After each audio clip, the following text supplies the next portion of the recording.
A regular meeting of the City Council held in the Council Chamber on Thursday, November 15th, 2012 at 7 p.m. for the purpose of transacting any and all business. Notice of this meeting was posted on November 8th, 2012 at 6:31 p.m. This meeting is being taped and is live on SATV. Absent is Councilor Prevey with an excused absence. All other councilors are present. Council President Lovely presiding. Councilor Fury moved to dispense with the reading of the record of the previous meeting. All those in favor? Opposed? So voted. I now ask that everyone please rise to recite the Pledge of Allegiance, led by Councilor McCarthy. I pledge allegiance to the flag of the United States of America and to the republic for which it stands, one nation, under God, indivisible, with liberty and justice for all. Public testimony. We don't have anyone that signed up for public testimony this evening. Next on the agenda, hearings. We have an order from Comcast to install a conduit on Church Street at East India Square. Is there anyone in the chamber appearing in favor of the petition? If you would please step forward, cite your name and address for the record. Yes, good evening. My name is Timothy Broderick with Comcast, 55 Concord Street in North Reading. And our request this evening is a petition to allow us to provide service to the East India Square Mall. And to do that, we'd like to do the following. Intercept an existing conduit on Church Street and place a manhole. And from that new manhole, place one 3-inch PVC conduit from the manhole, 50 feet plus or minus in a southerly direction to the property of East India Square Mall. Thank you. Any questions by any of the council? Councilor Sosnowski. Thank you, Madam President. Yeah, I have a few questions here. First of all, for the record, I'm in support of this, no question at all, because I think it's great to bring everything into the building. My concern here is, have you seen the location on the map? It is going to shut down Church Street for the period of time that they're working. All right, people are going to have to, that want to park at 1 Salem Green, will have to come up Church Street, go into 1 Salem Green, and then at the end of the day, they're going to have to go back out the wrong way. People that have the Church Street parking lot, all right, when they go to exit, we're not going to be able to exit on Church Street because when you see the location of the manhole, it's right in the center. So my question isn't, I'm not questioning the location. I'm questioning when are you going to do it, what day of the week, how many days is it going to take to do it? Because that's going to have the obvious interference with the traffic flow. If it gets approved this evening, we'll work with the city engineer, Dave Knowlton, who is aware of the petition that we're putting in tonight. And whatever specifications he puts on us, that's what we'll follow.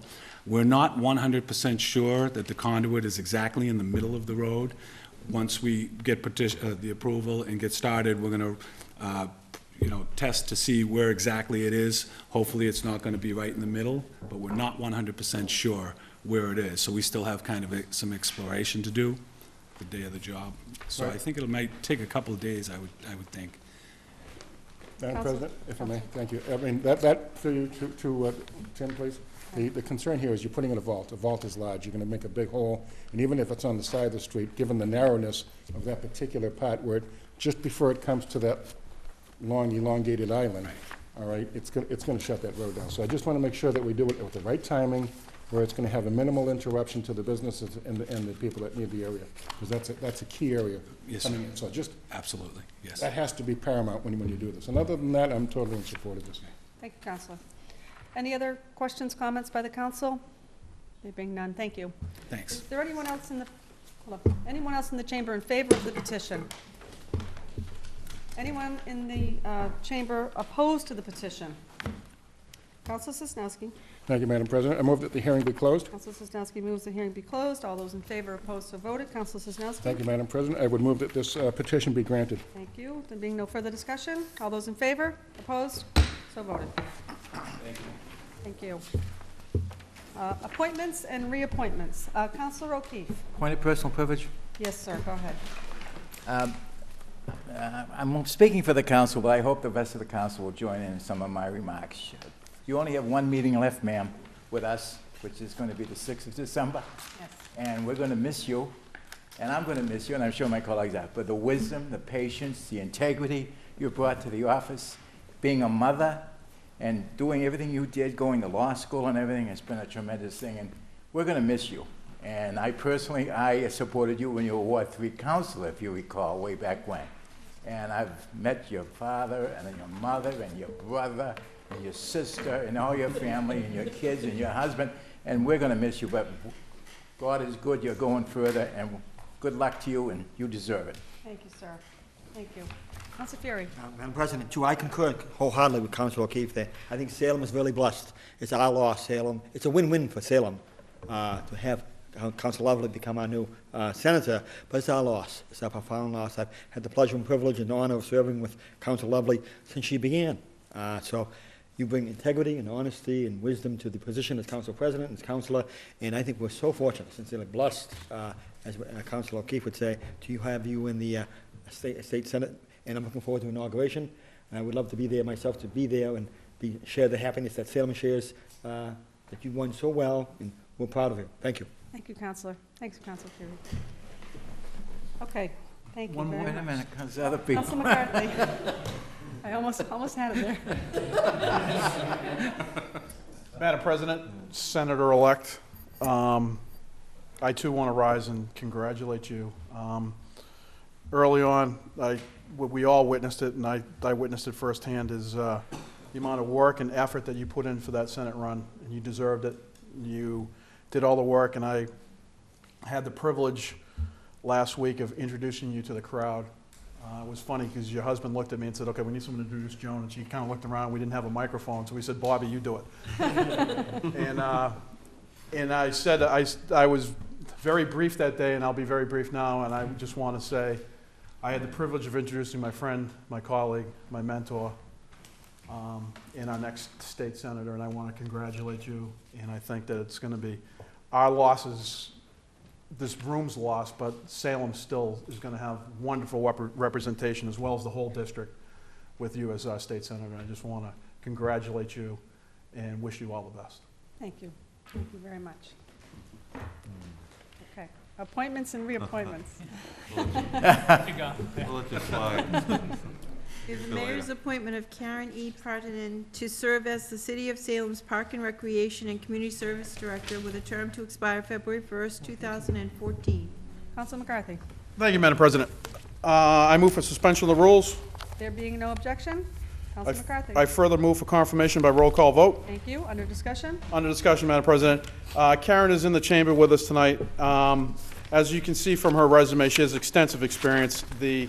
Her latest job is down that she's leaving is in the City of Palm Beach Gardens in Palm Beach, Florida, where she runs the aquatic complex down there with an annual $4 million budget and 100 staff.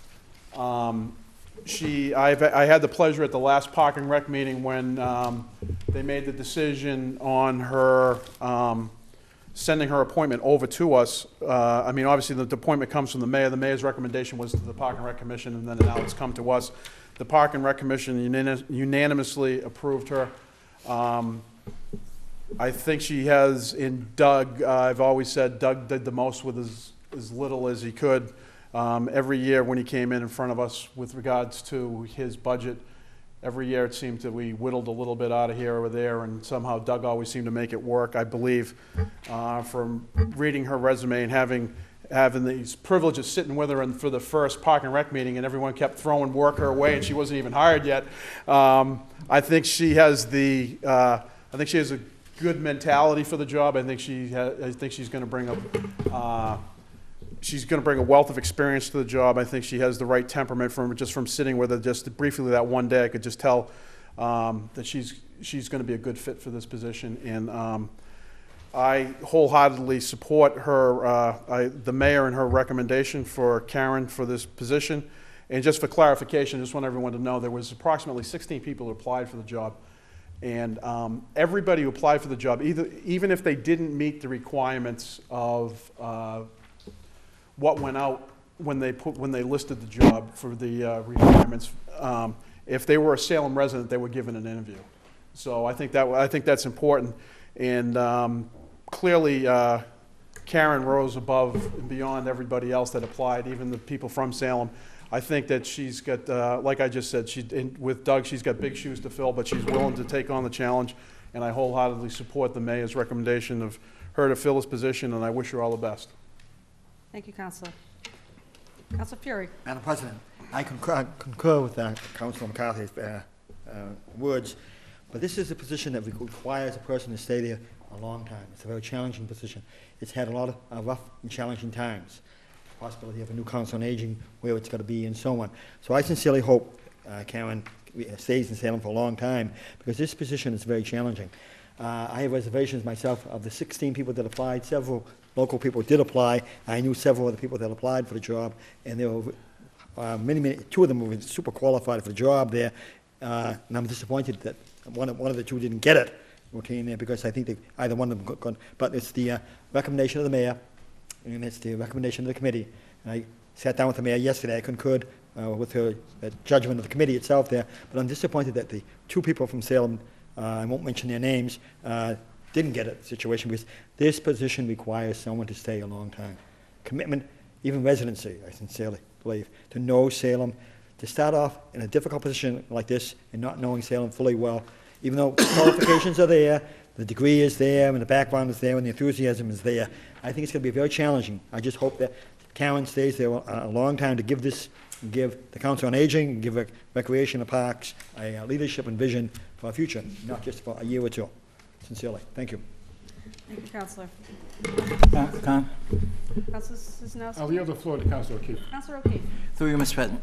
Thank you, Madam President. Members of the City Council, I met Karen earlier too, and I sort of told her that I was supporting another person, but I welcome her to the particular position and wish her luck. But at the same time, I would like to let the council know next year that I would like to, will enter an ordinance change to have a council director of aging and take it away from community service. To me means everything. I think we should focus on the senior citizens and having them work with the council on aging, as Councilor Ferry just said, but to have that person work for Karen in the community services. I don't think it's focused now directly on this, and we should have that person work in, quotes, community service. But I welcome her, and I know she'll do an excellent job, and wish her well, and she'll see us again in the spring when she has her budget here, but I welcome her back to her home. She's from New England, so she's coming home. Thank you, Counselor. Counselor Sisnowski. Thank you, Madam President. As you know, I have a new policy here, actually not too new actually, but a policy of not voting for anybody that doesn't come from Salem. So I find it kind of odd that Councilor Ferry and I are almost agreeing for a change. It's interesting here because I asked Karen, I think she's going to do well. Based on her resume, I believe she's going to do excellent. And I think Salem will be well served. However, my philosophy has remained unchanged. I believe that a person that's in any of the departments, regardless of the name of the department, needs to live with the consequences of their decision. And they have to be here. They have to be a Salemite to do that. And I'm also disappointed that certain people weren't interviewed. Weren't higher up the scale. Relative to Councilor O'Keefe's comments, I also agree with that as well. But that's comments for a later date. There's another philosophy here that I actually believe in as well, relative to this particular appointment. And again, I have absolutely great faith in this appointment, and I believe she's going to do a good job. However, there's one other philosophy here that you believe in. When I was very young, my parents used to tell me that if you go to a place, you work hard, you work your way up the ladder, and eventually you'll be the top dog. Well, I can't tell you any department in this city where you work your way up the ladder and you forget the top place because someone's coming in to replace you. And I think that's a real morale buster. And I really am on a philosophical basis opposed to that. So I mean, just so you understand where I'm coming when I say no this evening. Okay? Thank you. Thank you, Counselor. Counselor Ryan. Thank you, Madam President. I was looking at her resume. I'm the liaison to the Council on Aging, and her resume is actually highly qualified for the Park and Rec and Recreation. I don't really see a lot for the Council on Aging. I think it should be separate. As to Councilor Sosnowski's, I don't know where she's living. I assume she's not going to be living in West Palm Beach and commuting up here. So I don't know if she's moving to Salem or where she's moving to. But she looks, as far as like the Park and Rec, I think she has the qualifications, but I support Councilor O'Keefe like switching that back. I think the Council on Aging needs to be put back to a separate thing. I think they needs to be separate. I think when it was done, there was a budget crunch and things needed to be done. I think now is the time to switch it back. But I think I'll be supporting her. I think I like her resume, and I haven't met her yet. I'm sure I'll meet her through my next month, probably, on the council on liaison on the Council on Aging. Thanks. Thank you. Councilor Sosnowski? Just a quick point of clarification here. A little sidebar here, we're talking about why this appointment's only good for about 15 months. I mean, normally it's a 3-year appointment. Try to finish day out. Right, so I mean, is there a reason for that? Council McCarthy, with the Park and Rec, through you, Madam President, maybe Council McCarthy might know why it's a short-term appointment? Councilor McCarthy? I believe it's because that would fill out the term of Doug Boland's appointment, and then because I believe all the department heads are on the same cycle Yeah. of a 3-year period, so that would fill her out to the end of that cycle, and then it would become up again for 3 years after that. Okay. Thank you, Madam President. Thank you. Any further discussion?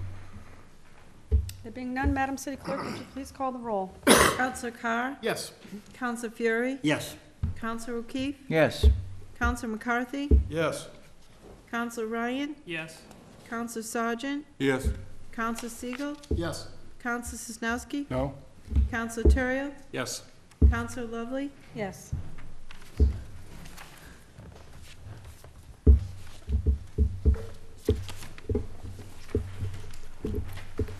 Ten councilors voting, 9 in the affirmative, 1 in the negative, and 1 absent. The matter carries.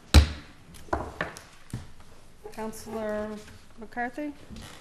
Thank you, Madam President. I move for suspension of the rules to allow Karen to address the council, if she so wishes, Thank and the you. people at home. Thank you very much. I'm very pleased to be here. This has been a long time coming. I have officially moved to Massachusetts. I will not be commuting from West Palm Beach. So I'm temporarily living south of here in Woburn right now, but I will be relocating shortly to another location. I know some of you have some concerns about my experience with seniors, and I understand that. It is not spelled out on my resume. However, I do have extensive experience. Our department that I was at was very similar to this particular department. It was very large. We had quite a bit of responsibilities, anything from toddlers all the way up to seniors. So my background isn't just aquatics, it's parks, recreation, seniors. And I promise I won't let you down. I know some of you have reservations, and I understand that. I respect that. But I promise you that I will take care of the City of Salem's Recreation and Council on Aging. Thank you. Thank you.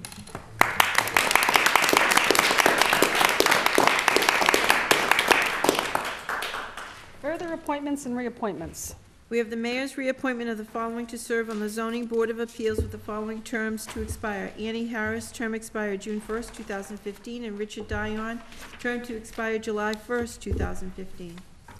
Mr. President, move they Councilor receive the matter of record, Councilor O'Keefe moves that they, both. do they need to be confirmed by roll call vote? Madam City Clerk? They don't need roll call. Confirmation by roll call if necessary. We need a roll Don't call have for a to. reappointment? They don't need a roll No, call. we don't. So Councilor O'Keefe moves for approval. There being any further discussion? Councilor Sosnowski? Yeah, thank you, Madam President.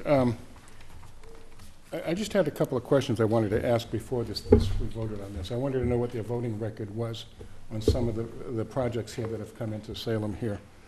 Specifically, some of the projects that are 2.5 or 3 times the allowable density. And before I voted on them, I would actually ask that this go to a committee, because I'd like to know what their voting record was. If they were supporting of this, then they were in violation of the mission statement of what they're supposed to do. And the mission statement of the ZBA and the planning board is to protect the integrity and the character of the neighborhoods for which these projects are being applied for. Now, in protecting the integrity and the character of the neighborhood is not allowing density 3 times the allowable zone rate. And if that's the case, I want to know how they voted. So I hope we don't have to vote on this tonight, because I would like to know that answer first. If we have to vote on this tonight, I will not be voting in the affirmative. Thank you. Counselor, are you making a motion? Well, I would make a motion that this go to the Committee on Government Services, but I mean, I don't know if that would be something that, since there's already been a motion made. Well, it's a reappointment. Oh, maybe the Committee of the Whole then, possibly. Which committee? A Committee of the Whole, possibly? Committee of the Whole. Any further discussion? Thank you. Do I have a second on that motion? Second. Councilor Ryan seconds. Further discussion. Councilor Fury? I disagree with the litmus test of going to a committee of the whole meeting. Both these candidates have extensive experience citywide. Annie Harris with the partnership, everything we know about her, she's got the magic golden touch. Rick Dion is the godfather of the Ward 5, Ward 7 Association. He made that association a top-notch neighborhood association, and they're both people that I think have integrity and honesty, and to have a litmus test of one issue of zoning on that issue, I disagree. It's a citywide issue. I don't think we should do a litmus test. I disagree. Thank you. Council Carr. Thank you, Madam President. I don't think a meeting is necessary. A committee of the whole meeting is necessary. I think that if you don't support the reappointment of the two people, then you know, a no vote would be appropriate tonight. But I will be not supporting a committee of the whole meeting and voting for the reappointment tonight. Thank you. Councilor O'Keefe. Madam President, members of the City Council, I too have been at numerous Board of Appeal meetings and other boards where I disagree with the appointees that the mayor has and I have voted for. But I don't think there should be a litmus test on their reappointment as whether they did the right thing or not. In their mind, if they voted against me on a certain issue in my particular ward, I would be unhappy with it, but I would think they're doing the best interest of the city. And I don't think we should have, at the end of their term, a litmus test on the yes or no's or the word or actions they've taken in betterment of the city of Salem in general. Quotes. I don't think we need to do that. They're honorable people, both of them, and I've had disagreements with both of them, with Annie and with Rich. But I think and they're good citizens, upstanding citizens. I think you should be reappointed, reconfirmed tonight. Thank you, Councilor. Anybody? Sosnowski. Thank you, Madam President. Obviously, this is an uncomfortable situation to be in. I don't want to be here, but I have to. All right? And the reason why I say this is because there were 7 councilors at the last planning board meeting. 6 of us councilors made it completely clear we were totally opposed to what was going on at the planning board. One councilor, Councilor Fury, spoke in favor of the high density. The other councilors spoke against it. 6 out of 7 attending councilors said no, in no ambiguous terms. We said absolutely not. They voted anyway. Now, if their positions come up here and they're coming before us for reappointment, would you call that a litmus test? I'd call that you failed your test long before you got before this council. You're supposed to protect the neighborhoods. You're supposed to protect, that's the mission statement when you look at what each of these boards is supposed to do. And we could debate this all night. I mean, yeah, these good people, yeah, they're good people, but they're not, they ask the right questions, they vote the wrong way. Right? And it's someplace, at some point, it's got to stop. When do we protect the people that we serve? Councilor, I would recommend that this not go to committee. You have your personal opinion, and I absolutely, completely agree that, you know, that you should have your personal opinion. But putting this into... I'll withdraw my I don't think that the will of the body is, I think that if you feel strongly about it, that you should vote against, or, you know, having, you know, perhaps already reviewed their record, their voting record. I will withdraw my motion, Madam President. Thank you, sir. I appreciate that. Councilor O'Keefe. I move for confirmation by roll call of Ms. Harris and Mr. Dion. Thank you. Any further Now, discussion? tonight. Councilor Terrell. Thank you, Madam President. One point that I just want to make to this is we're talking now about appointees to the Zoning Board of Appeals, not the Planning Board at this particular point. And the major issue that many councilors have had with recent actions has been more towards the Planning Board and issues that have happened there. With these reappointments to the Zoning Board of Appeals, I know that the council is currently in committee and is planning to discuss further potential restrictions on what will be permissible to be granted by the Zoning Board of Appeals. So I think the issues that we and that many of us have will probably be addressed in that context as well. Thank you. Councilor Ryan. Thank you, Madam President. Kind of agree with Councilor Sosnowski. I mean, we make our own, I don't think it should go to committee now, I think, but we make our own decisions. I've already made my decisions by the meetings I go to with these people, how they voted, and just how people vote for me when run for election or vote for you. But when some of them are coming down the road, coming in planning board and stuff, I'm gonna be doing more research on it. But I mean, these two I don't have a problem with, because from my personal experience, I think they've done a good job. I haven't always agreed with them, but I don't have any problem with either one of these ones. Thank you, Counselor. Move the question, ma'am. Counselor Sargent. Oh, I'm sorry. Thank you, Madam President, Senator. I'm okay with voting on it tonight, but I don't think it's unreasonable for councilors to ask for anything to go to committee. That's what, committees is where we do a lot of work, and we ask a lot of questions. And I think asking too many questions is much more better than not asking any at all. And sometimes you come to an agreement. And at a committee meeting, you can sit around and it's much more informal. It's tough to ask somebody questions at a council meeting, time-wise and putting somebody on the spot, or those kind of things. We sit around at this table and public can come in and ask questions about certain people's, not just a certain project, but philosophy in general. Feelings about development, feelings about traffic around the city, feelings about all those different things that impact people in their day-to-day lives. And I don't think it's unreasonable. I don't think any councilor should be chastised for asking for something to go to committee. If anything, that makes a better product in the long run. Thank you. Thank you, Counselor. Further discussion? There being none, Madam City Clerk, would you please call the roll? Counselor Carr? Yes. Counselor Fury? Yes. Counselor O'Keefe? Yes. Counselor McCarthy? Yes. Counselor Ryan? Yes. Counselor Sargent? Yes. Counselor Siegel? No. Counselor Sosnowski? No? Counselor Turiel? Yes. Counselor Lovely? Yes.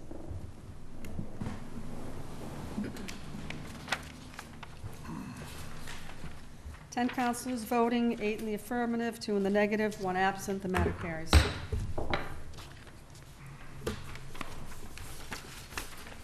On to the agenda, communications from the mayor. We have an appropriation of $27,920 from capital outlay renovations and repairs account to be expended for the installation of traffic signals at Lafayette Street, Ocean Ave, and Lafayette Street and Harley Street. Counsel McCarthy. Thank you, Madam President. I move for suspension of the rules. There being no objection, Counsel McCarthy. I further move for adoption. Under discussion? On discussion, thank you, Madam President. This appropriation is for the upgrade of an existing traffic signal that already exists on Lafayette Street. The good Ward 5 councilor has reached out to me with regards to this appropriation. He approached the administration and he also approached Lieutenant Brzezinski from the Police Traffic Division about this this intersection and this traffic light. For those who aren't familiar with it, it's a traffic light and signal that it's basically just flashes green all the time, but the signals are set off onto the sidewalks. And what's happening is people just aren't paying attention to it because the way that the lights is orientated in such a way that they're set off the street. This appropriation isn't going to change the way the intersection is signalized. All this is going to do is enhance the signals. They're going to actually extend the pole so the lights are actually over the center of the street, so people, when pedestrians want to cross the street, they actually hit the button. People will actually notice that the light's gone from flashing green to red or yellow, because right now they don't. They just keep driving down Lafayette Street, and people are like darting in and out of traffic. But I'll yield the floor to the good Ward 5 councilor who's worked with the administration and police traffic to get to identify this issue and also to find the funds for this. I think it's imperative that we move forward this because it is a safety issue. And at this point, with no objection, I'll yield the floor to the good Ward 5 councilor. Thank you, Counsel Turiel. Thank you, Madam President. Yes, this is something I've been working on since the spring. We had a rash of accidents and ticketing incidents and a couple of pedestrian incidents as well on that strip. These two intersections have been a problem with people not observing the traffic signals to the side of the road for years and years and years. I've lived at that one of those two intersections, Lafayette and Holly Street, for almost 20 years now, and I've spent a lot of time picking up pieces of glass and pieces of plastic that are left over from collisions. It's been an ongoing problem for a long time. We stepped up enforcement after some recent incidents, and the police department has done a terrific job of helping out with enforcement, but you just can't be there all the time. The lights that are there right now are very difficult to see when passing. A lot of the time, trees have covered them, and it's just not a safe situation historically. So a constituent of mine reached out to me this spring with the idea that maybe we could recycle the lights that were being taken down from Mill Hill after the project there was completed and reuse them at these intersections. And in fact, as part of this, we do expect to be reusing some of that equipment to help save some cost in the process of doing so. So it was a wonderful idea on my constituent's part, and I happily give him all the credit for it when we passed this. He did a terrific job pointing that out, and I've been working ever since to try and get this on the agenda to get done. So I'm really pleased it's gone forward. We don't expect to support any kind of changes to traffic because we have enough lights that turn red for cars in the strip from Marblehead to go into town. We have enough lights that change the regular way. This is just going to be an overhead light for pedestrian safety. Thank you. Further discussion? There being none, all those in favor? Opposed? So voted. Further communications from the mayor. Council McCarthy. We have a transfer of $3,415 from Receipts Reserve Salem Common account to Park and Recreation Renovation and Repairs account. Now, Council McCarthy. Thank you, Madam President. I move for suspension of the rules. There being no objection, I further move for adoption. under discussion. Thank you, Madam President. As you can see from the accompanying letter from the administration, and it originated from the Parks Department with, I believe, Mr. Hooley. The flagpole on the common is in need of repair, and this is just, it's good transfer from one park and rec account to the other in order to, so that the money can be expended to repair the flagpole.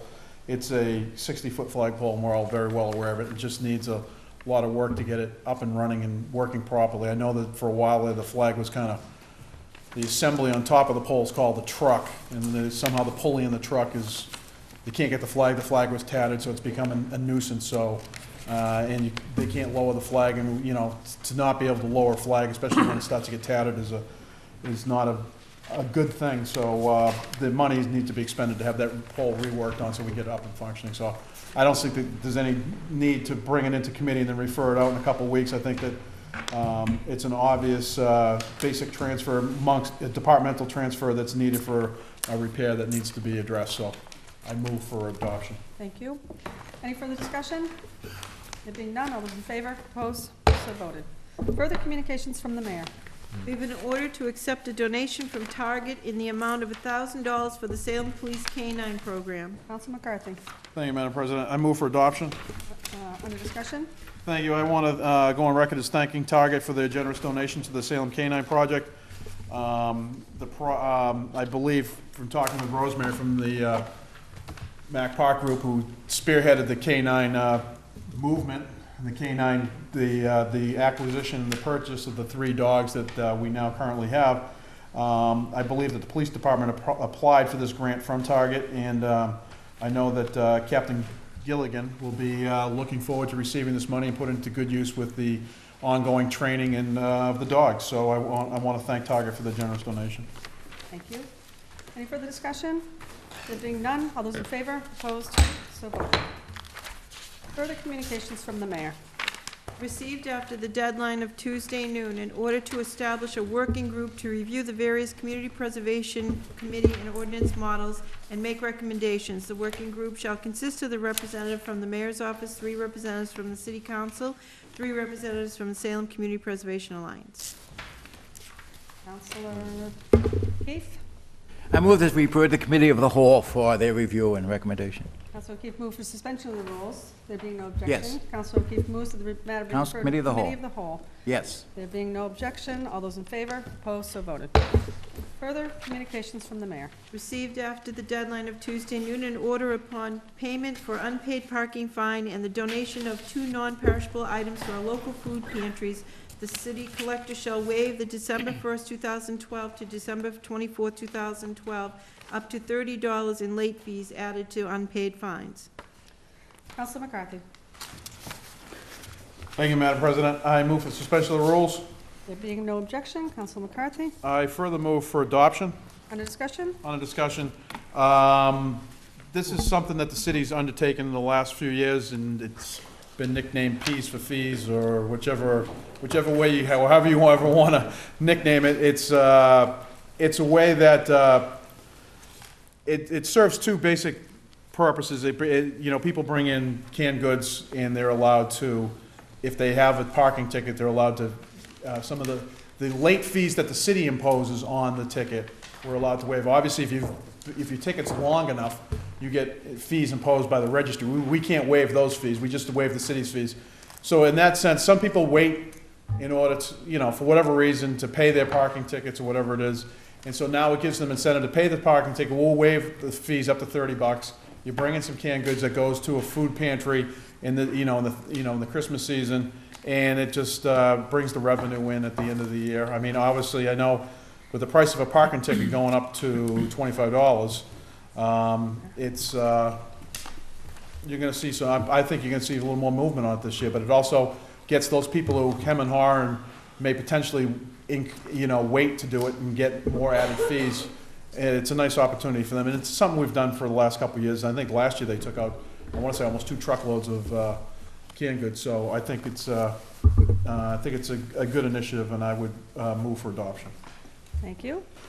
Any further discussion? There being none, all those in favor? Opposed? So voted. Mayor's informational page, none. Motions, orders, and resolutions. Councilor Terrio. Thank you, Madam President. City of Salem, year 2012, ordinance to amend an ordinance relative to traffic, Chapter 42, Section 50B, handicap zones, limited time. Ordained, Section 1, Jefferson Avenue in front of 399 for distance of 20 feet, handicap parking tow zone. Section 2, this ordinance shall take effect as provided by city charter. Under discussion? Very little discussion necessary, Madam President. This is for a resident who they do have a driveway, but it's a very narrow driveway, and it's pressured further by the entrance to the new CVS that's being built there. And they have a lift in front of the house that they can't get access to from the driveway. So this is so they can have access to the handicap lift in front of the house. Thank you. Any further discussion? There being none, all those in favor of adoption for first passage? All those in favor? Opposed? So voted. Further motions, orders, and resolutions. Councilor Sosnowski.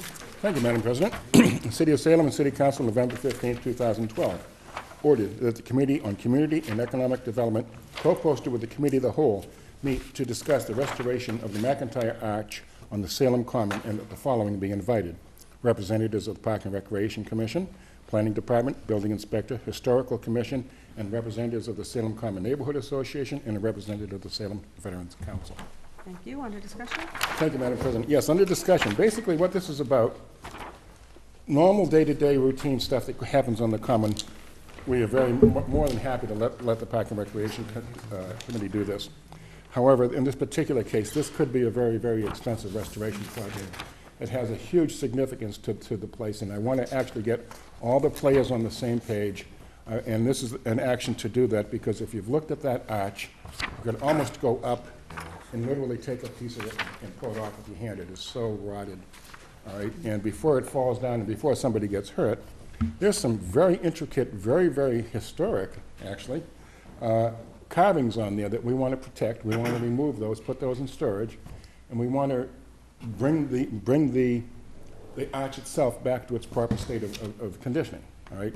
And there might even be a possible discussion during when everybody gets together about possibly moving it back where it originally was. That's a conversation for a later date, but the bottom line is it has an awful lot of significance to the city of Salem.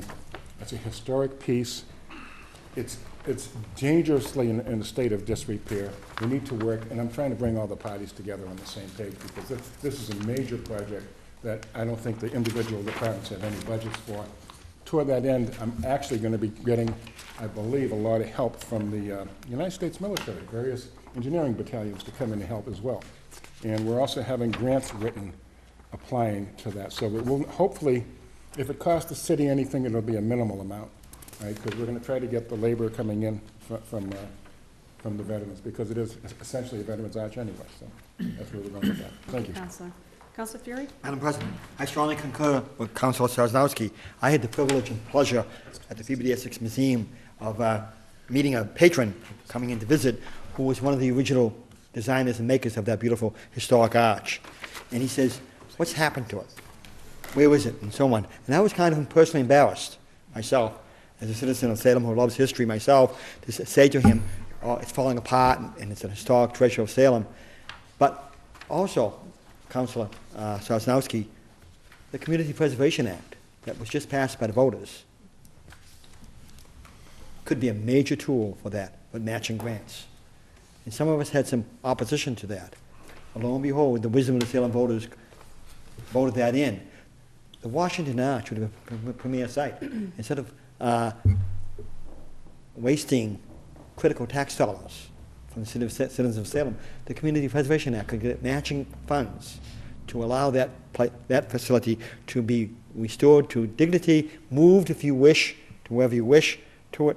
But in a way, in the long run, the last election may be a blessing in disguise for us, Council President. Thank you. Thank you, Counselor. Any further discussion? Yeah, that's right. Actually, we're not supposed to discuss it. Thank you. Sorry about that, Counselor. That's okay.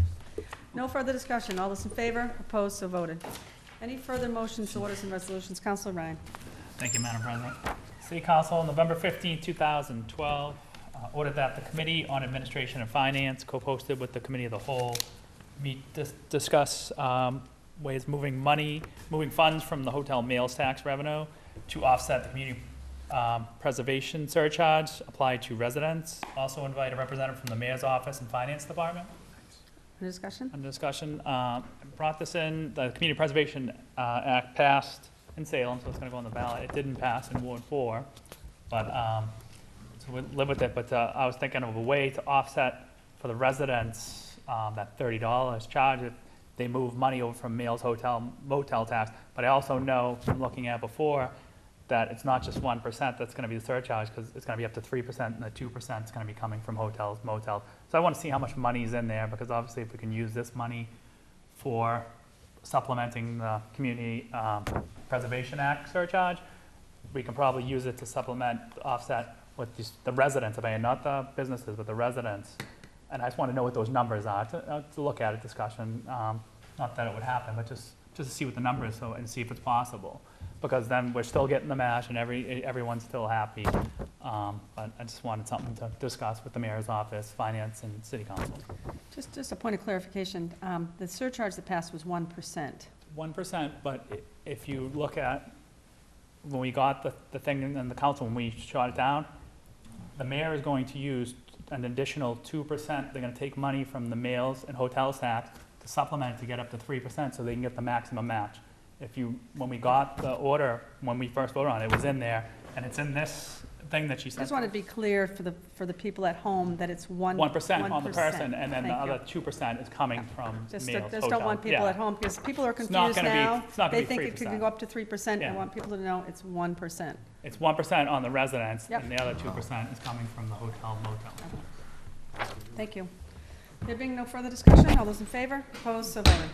Any further motions, orders, and resolutions? Councilor O'Keefe? Recognize Councilman Lovely. Councilor Lovely. Thank you, Mr. President.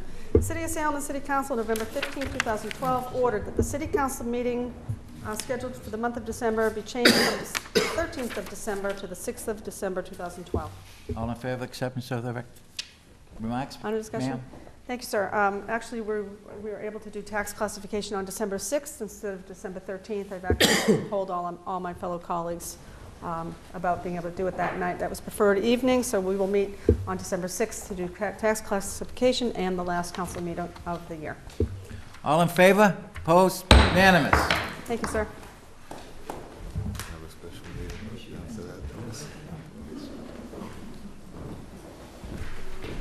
Any further motions, orders, and resolutions? There being none, committee reports. Councilor Sosnowski. Thank you, Madam President.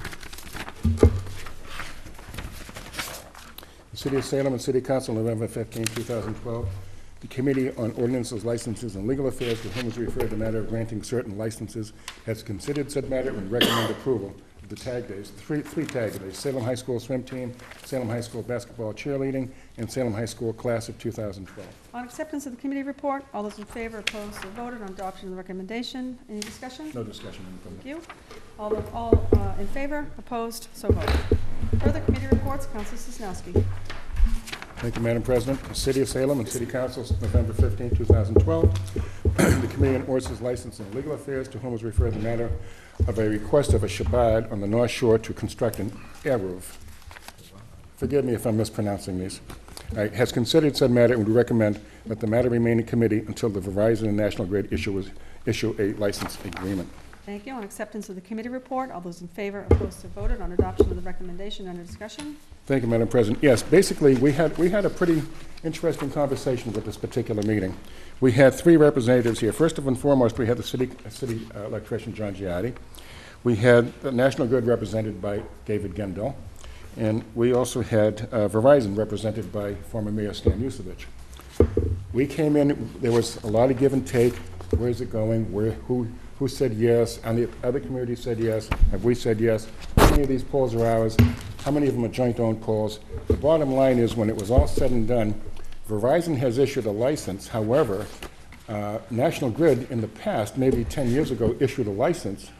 But because after they issued the license to have that done in another area of the state, something happened. Apparently a negative thing had happened, and National Grid is regretting having issued that license.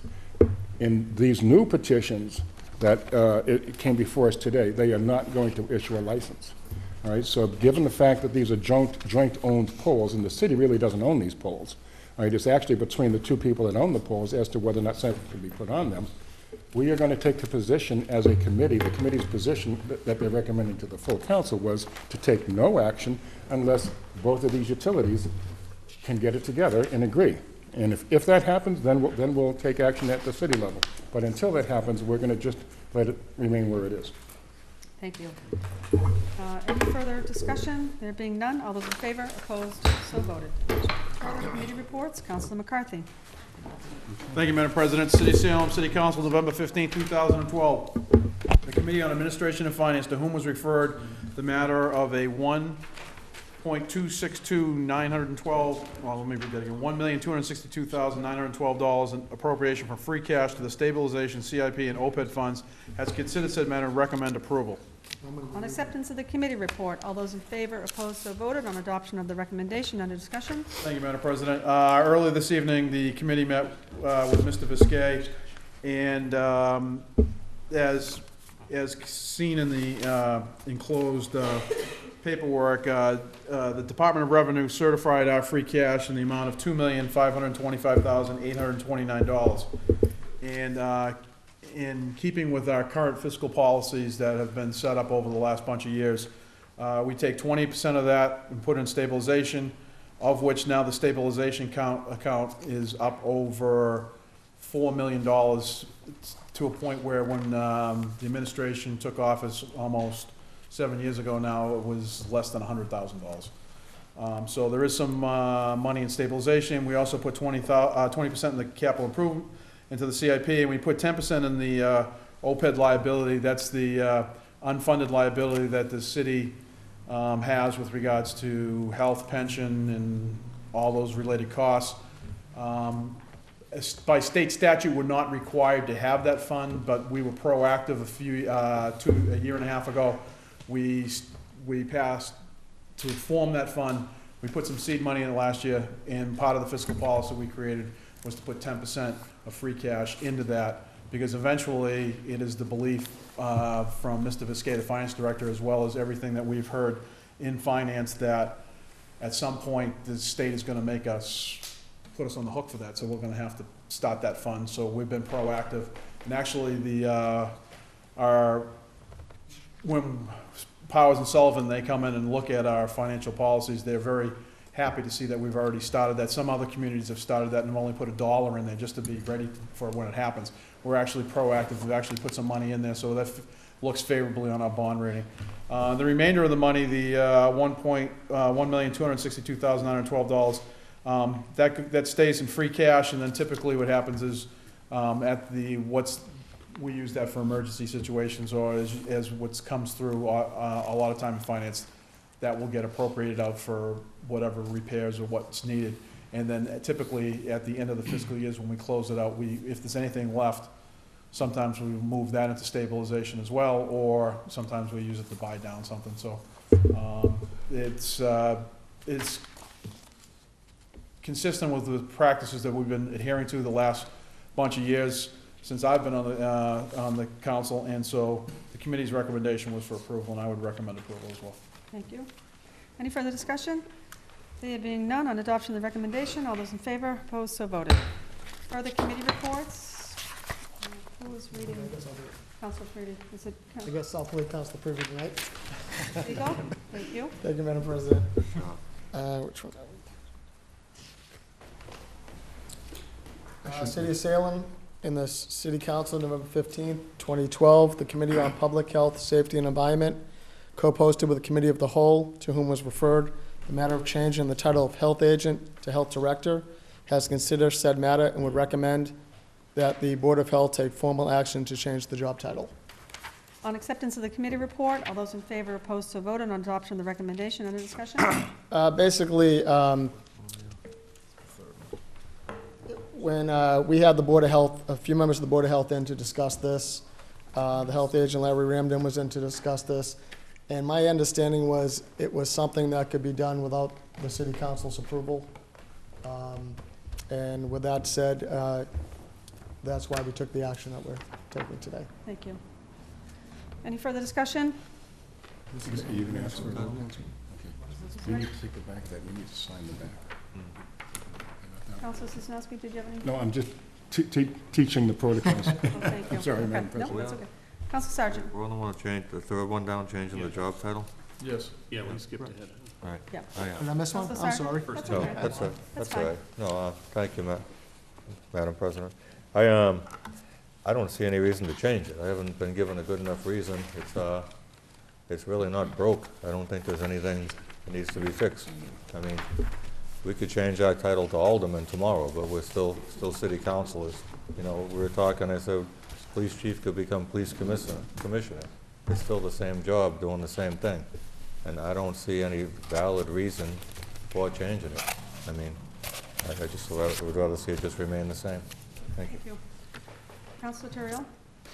Thank you, Madam President. From that meeting, what came out of it at the time was the reason given by, one of the reasons given by the board members and by the health agent was that his job function is essentially, he is the health agent, but he's also supervisory of the health agents as well.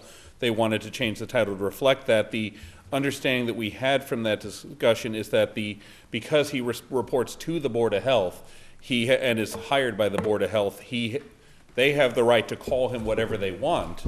It's just a matter of they had put it in our lap to make that change in our statutes that refer to him.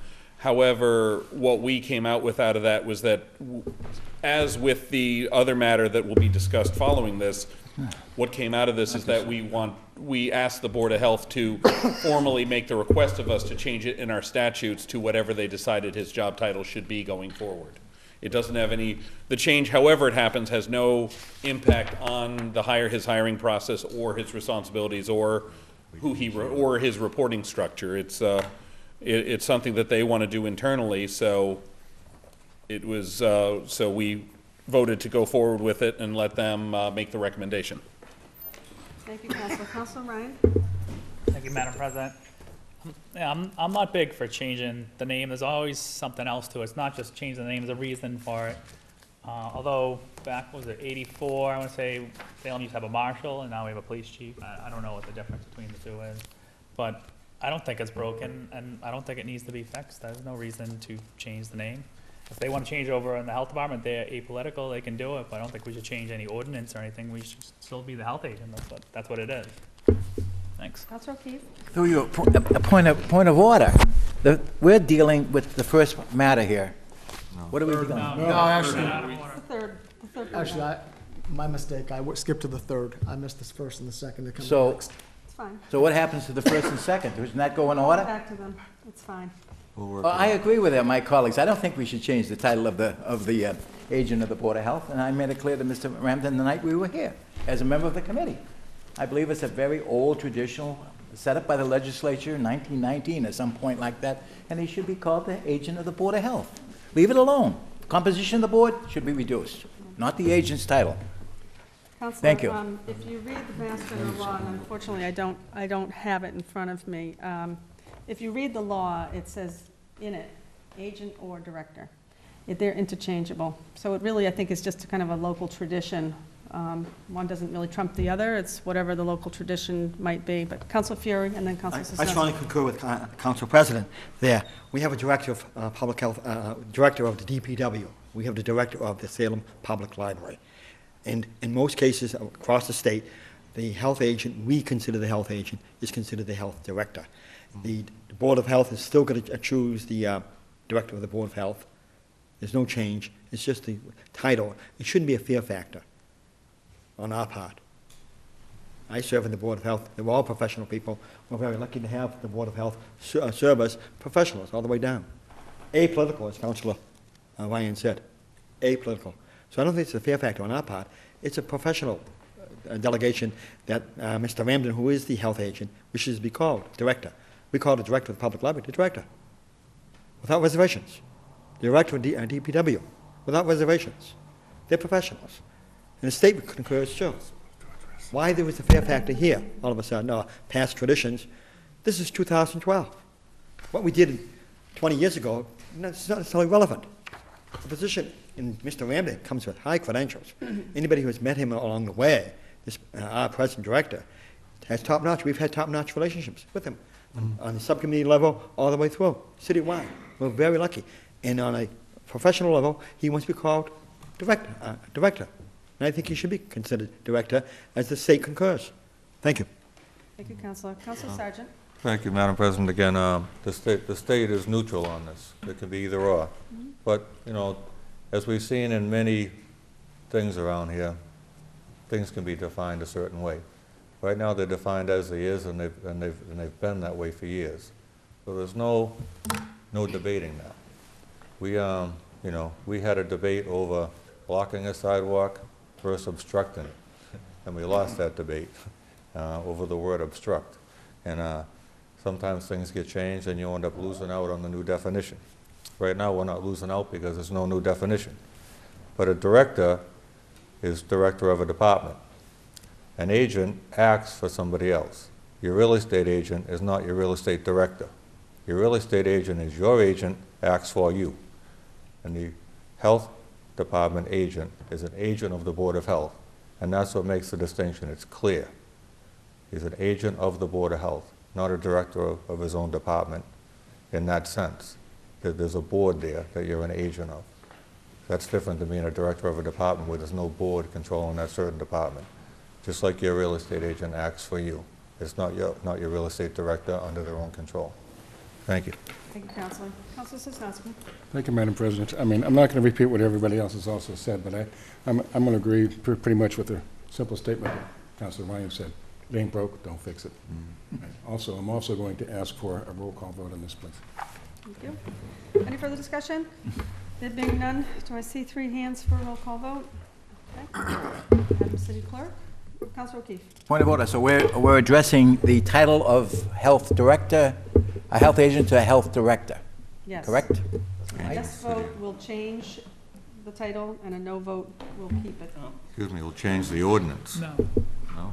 No, there's no ordinance. It's not an ordinance. okay. It's just recommendations. It's just the Excuse me. name. Councilor Turiel. Thank you. It's a state law. Madam President, actually, what we are voting on here is to ask the Board of Health to take action, and we're not voting on changing any ordinances as a result of this vote. This vote is to ask the Board of Health to make a request to us if they want to change his title. We're not changing his title with this vote. Well, we'll recommend that the Board of Health take formal action. We've already received a letter from them asking them for us to take action. So then we're now, Have on this? What does that say there? didn't we received a letter from the Board of Health? Move the question. Or I saw a motion from the board. The letter we got from the Board of Health was on reducing the number of board members. Was the letter that I saw from it. Okay, it wasn't on the to committee. changing the name? No. And that was the thing, they had made that, they had it on, this carried over from when it originally came up this past winter. Yeah. So How did this get into committee? it was put into committee back in, it was put into the Committee of Public Health and Safety back in, I think, February. Okay. And we originally had a meeting on it and left it in committee. There was no consensus at the time, left it in committee. Yep. And then we received a letter from the entire Board of Health, that the Board of Health signed on to, to ask us to consider, to reconsider this and to bring it forward. Okay. We put a meeting for it, and both matters were addressed in committee. The other subject was on actually the reduction after testimony and discussion. We voted to recommend that to the full council.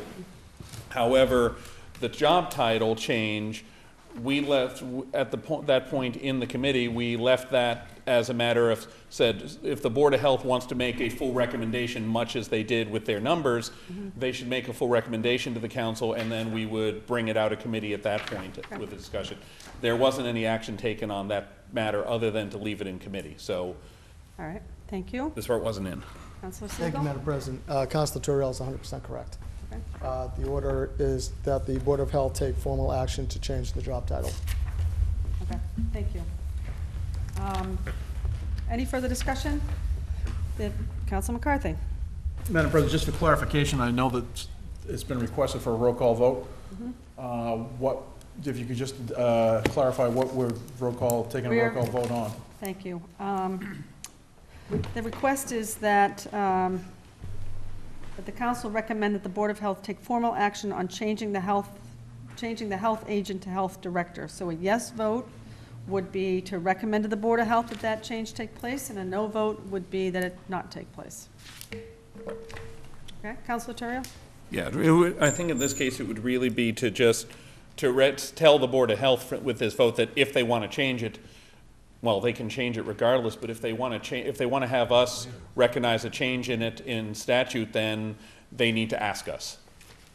Right. Okay. Does everyone now understand? Okay. Councilor O'Keefe? We can't, through you, Madam President. Councilor Terrell, we can't change any statute by taking this kind of order now, taking this vote now. We don't change any statute. We're not. Well, you mentioned statute, change the statute. No. You didn't mean that. No, we did. No. Through you, Madam. We're not President. changing the statute. All right, We're not- thank you. No, Move the question. thank you. Roll call. No further discussion. Madam City Clerk, would you please call the roll? Counselor Carr? Yes. Counselor Fury? Yes. Counselor O'Keefe? No. Counselor McCarthy? Yes. Counselor Ryan? No. Counselor Sargent? No. Counselor Segal? No. Counselor Sosnowski? No. Counselor Turiel? Yes. Counselor Lovely? Yes.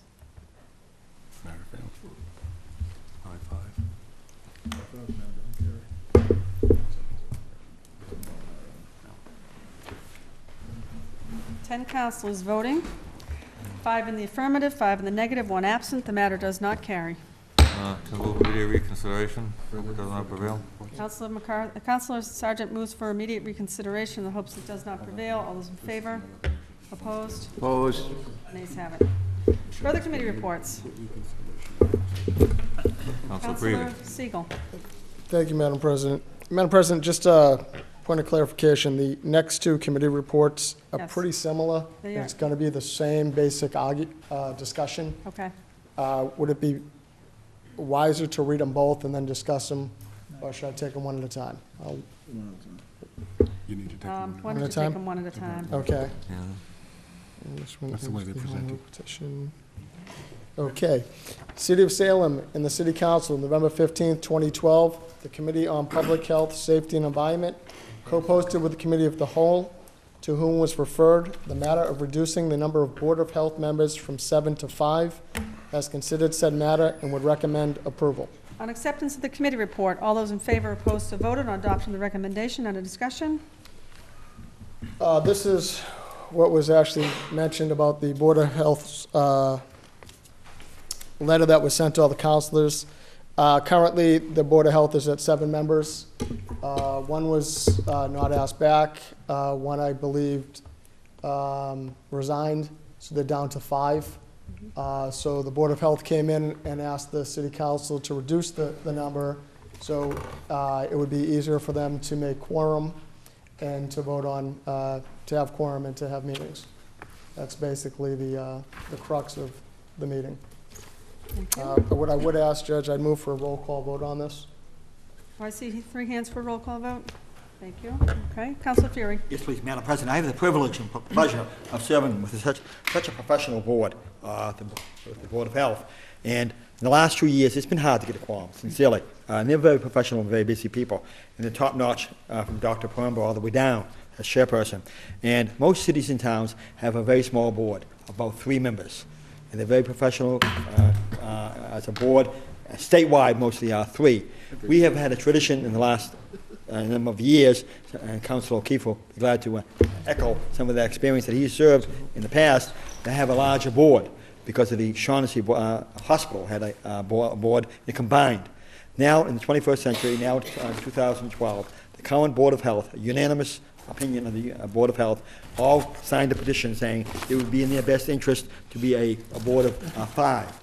They could meet professionally and get across their mission and so on. And I had the privilege and pleasure of going to a workshop in Tewksbury with the Board of Health and some of the workers who work for the Board of Health, and they're high caliber, top notch, and well, very lucky to have the Board of Health and served over the years, many years, and many controversies, and they've risen to the cause and challenge in the service of Salem, and 5 is an appropriate, easier manageable number to handle.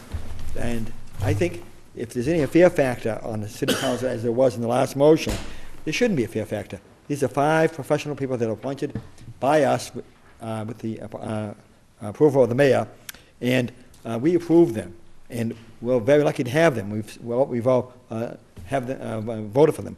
So we can vote to increase it somewhere along the line, maybe a couple of years down the line, if it doesn't work out. Give it a chance. 5 members is a very conducive number to get across what they believe is the correct for the city of Salem. And they're professionals. This is coming from them, not from anybody else. It's coming from them. Thank you. Thank you, Counselor. Counselor McCarthy, then Counselor Ryan. Thank you, Madam President.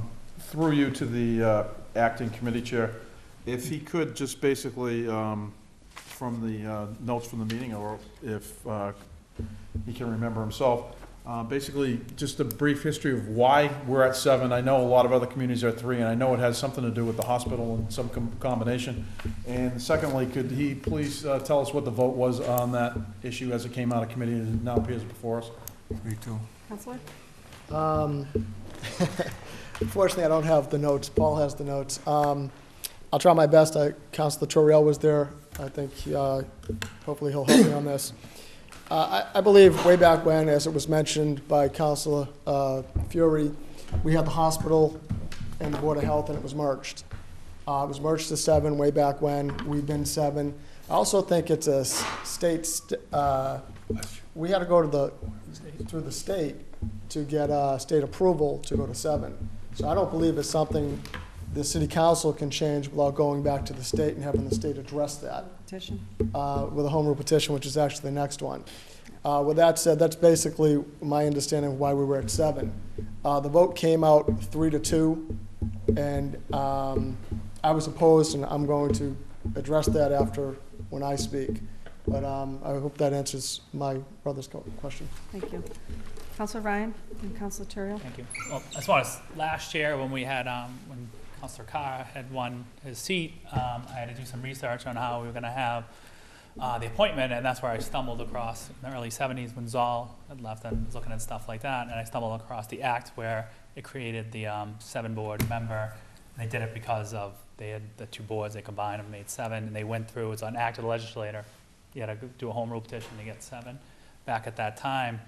And that's since I think it's like 73, I want to say, around, or 71, 73 when they did that. But I don't think, like I said, it's not broken. My father was a city dentist. My grandfather was a city doctor. They've been involved with the health department for a long time. I mean, Salem's different. I mean, we have a hospital, we have the Shaughnessy. I mean, it's worked the whole time. Is the problem that there's not people that want to serve on that board? I mean, why can't the mayor appoint 2 more people and make it 7? There's got to be people that want to serve on that board. I don't understand why they want to bring it down lower, because now if you have less people, it's easier to control those people. Like we saw the transfer station, it's easier to help your votes get by. I mean, like on the council, if we have 11, why not go to 9 or 7? It just doesn't make sense. It was working. Just appoint 2 more people on the board, and we'll be up 7. We'll be fine. Thank you, Counselor. Council Terrio and Council McCarthy. Thank you, Madam President. I supported this matter when it came forward, given that, you know, from my own research and looking into the statutes by which boards of health were organized, in most cities and towns throughout the Commonwealth, unless there's a reason to do otherwise, generally a board of health consists of 3 members. In the case of Salem, as Councilor Ryan pointed out, the current 7-member Board of Health was created in the early 1970s when the 3-member Board of Health we had at the time was merged with the 3-member Shaughnessy Hospital board, and then they added another member so they wouldn't have to deal with 3 ties all the time. Well, the hospital has been no longer run by or managed by the city since the late 1980s. I'm not sure what year it was. It happened before I arrived here in 1990. So we've kept a 7-member Board of Health despite the fact that we didn't have a hospital and we didn't have any fundamental city reason for having that large board of health. The responsibilities of the Board of Health, they're not the people going out and doing the inspections of restaurants or going out and checking to see if there's problems in a dumpster behind a building. They're the supervisory body for the health department, but they don't have a day-to-day role in keeping the city clean, keeping the city safe. Based on that, I don't have any problem granting this request of theirs to reduce the board size. We're not going back. They're not looking to go down to the original 3 members. They're not looking to do anything radical with that regard. I'm sure that if the council decides to not grant this request of theirs, then ultimately more members will be appointed. I suspect the largest reason why the 2 vacancies haven't been filled is because they had introduced the request earlier in the year to reduce their numbers. And they're simply hoping that they don't have to fill them and then remove a board member. But I don't see any reason to not support this. I see this isn't a democratic process that the board operates by per se like that. They're the supervisory function. They're doing things like determining when to administer things like flu shot programs and those kind of functions. And they're essential functions of the city. The easier it is for the board to get that stuff done and act through their health agent or whatever we wind up calling him, and the rest of the health department is the key thing here. And I don't think we're hurting their ability to do that by going back down towards a more typical standard. Thank you, Councilor. Council McCarthy. Then Councilor O'Keefe. Thank you, Madam President. Just kind of cheating ahead, looking at the next one. I could be wrong, but it seems to me that you have to deal with the second one first before you can deal with the one that's currently in front of us, because I mean, in order for us to be able to go down to 5, if that's what the will is, you're going to have to send it off to the state for a home rule petition, because they're originally the ones that put this forth. So, I mean, it's kind of like, if you're not willing to send it to the state, then what's the point of taking the vote on this one? They're both kind of hand in hand. They are. They are, but let's get the will of the body to see if Right, they want to because reduce it. I'm And just, if I they- mean, and without, if they without. don't, then we don't take, Right, because, I mean, we could take a vote to reduce it to per 5, but we'd still have to send it off to the state, and they would still have to. they're hand in hand. Right, So let's so- get the will of the body to see what they Okay. want to do. Councilor O'Keefe. Thank you, Madam President. I have to go back in history, 1961 rather. Member of the City Council, Ward 2, Joseph A. O'Keefe. I wasn't a senior then. We had a contagious hospital down the Willows, where Settlers Way is now. There was a big, enormous 3- or 4-story brick building where people who had contagious diseases, and I know personally because I had scarlet fever, I was age 12, and my mother had to either keep me home or send me to the contagious hospital down the Willows, because scarlet fever was a contagious disease. So the Board of Health came, as I recall as a boy. They came and nailed a notice on my door that the milkman Hoods wasn't supposed to bring milk. Salem Laundry wasn't supposed to pick up laundry bag. My mother and father didn't have a washing machine, so we put all the laundry in a white bag, and Salem Laundry would come down with a truck and pick it up. They couldn't pick it up. We lived in isolation for maybe 2 weeks with scarlet fever. And the contagious hospital was the choice of TB or there. I can recall when they built the nice Settlers Way projects, they found graves in the back of the hospital of people who were buried there, who were destitute, in the back of the hospital. So, I mean, we've gone a long way since I was 13 years old to come to this point. I agree we should reduce the size of the board from 7 to 5. I agree with the board. Let them, if there's their wish, and is acted on them, let them do it. Time moves on. I'd just like to correct Councilor Fury, though, on something he spoke earlier about changing titles. We have a Director of Public Services, right? We're advertising for a Director of Public Services. Most towns have a Director of Public Works. So if we're talking about titles, in a town, Director of Public Works is Director of Public Services. It's the same thing. So we have no Director of Public Works. People call me up, say, Counselor, can you get the Department of Public Works? I say, oh, well, I'll talk to Mr. Renard because he's the Superintendent of Public Services, not Public Works. So it's really the same thing, technically. But I think we should reduce it from 7 to 5. But a little history, you know? Poor graves, they're down there, nobody knew who they were. Lost all the records. Thank you, Counselor. Counselor Sosnowski and Counselor Siegel? No, you go ahead. I will relinquish the Siegel. floor. Councilor Siegel. Thank you, Madam President. I don't have that history. I'm opposed changing the board for 2 reasons.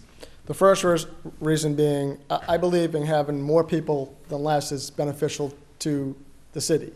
Having 7 people, 7 qualified people, see more things. They see more things, they think more outside the box. I'm not saying 5 people won't do a good job, but having the 2 extra people, you know, is 2 people who could think of other things than the other 5. And I think it's just the more people you have, more beneficial it is to the city. The second reason, and this is what I brought up in the committee meeting, was first, I didn't realize this was going to be coming to the full council so soon. I had asked that we keep it in committee because of what I see as a major problem. And that problem is the appointments on the Board of Health. And when I talk about appointments, according to our yellow charter book, 4 out of the 5 members on the Board of Health, their appointments are up. And that's a big problem, the way I view it, because I then looked at the city ordinance that spelled out the Board of Health board, and it's moot with respect to reappointments. Some of our ordinances say the people will stay in until their successor is appointed. So if the ordinance is moot on that, we then go to the charter. And according to the charter, and I have it here, section 60, it basically says that it goes right back to appointments. They have to be picked by the mayor and come to the city council for, to be confirmed. So I view this as a bigger issue that should be addressed before we talk about changing boards from 7 to 5 to 3, because I believe any decisions they make can be legally challenged. And I think it's more important we keep this, we don't vote on this now, we send it to our city city solicitor to review that, or we send it back to the mayor and come back with appointments, because regardless of what the size of the board is, until we address this issue, you know, let's look at it this way. If it's a 3-2 vote on a huge issue, it gets appealed to court, and that person that voted is not, their appointment is run out. You know, who gives them the right to vote? That their vote might not count, it's 2-2, the whole thing gets thrown out. So that was my reason for voting no while it was in committee, and that's another reason why I'm voting no today. Until that's addressed, I don't think we should even talk about, you know, the size of a board. Thank you, Counselor. Counselor Sosnowski. Thank you, Madam President.